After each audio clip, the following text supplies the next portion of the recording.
What do you think of the game today compared to when you played? It's one of them things. I always sort of don't criticize the game, but it's the only sport I can think of where they consistently change the rules every year. Yeah, It's like it worked pretty good for 108 years. Why do we need to change the rules every year now? So, but I can see what they're trying to do by trying to eliminate the wrestle, bring up the speed of the game, and all that sort of stuff. I suppose and I remember when I was at Para, I got interviewed and they said, if you were CEO for a day, what would you get rid of? And I said, I would have got rid of the bunker straight away. And everyone laughed at me. But now it's always the biggest controversy of every game, just about. So I think that's probably the only blight I have on the game is, and it's not, it's just the inconsistencies with the technology and the officiating of those certain things. Like look at the hip drop, yeah, shepherd, that sort of stuff. That's where I'm a perennial fence sitter. I never really had a team growing up, so I still don't really support a team now. I just enjoy okay, footy, but I can see diehard fans how a try one week can be a shepherd the next, and people getting 10 in the bin for a hip drop, and or just those little things are probably the only thing I don't like about the game.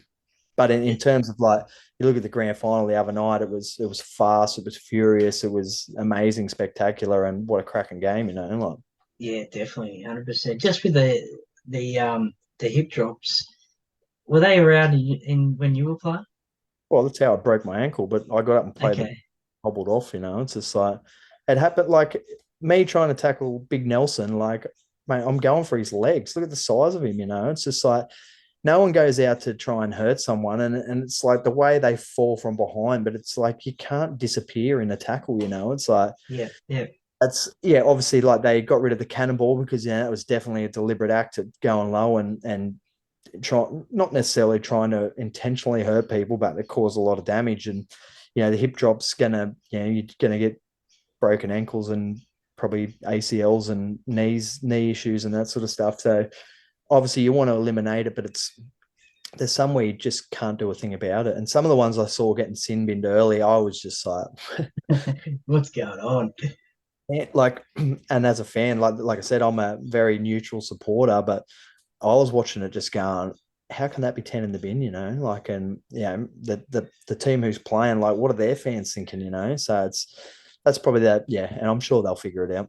Well, I'm 100% with you on that one. I'm not a player. I haven't been a player, but I played in junior days. But I know that players don't go out to intentionally injure other players, and I'm so confused about this hip drop tackle because, as you said, if you've got a player like Nelson, you're going to try and get him down any way possible.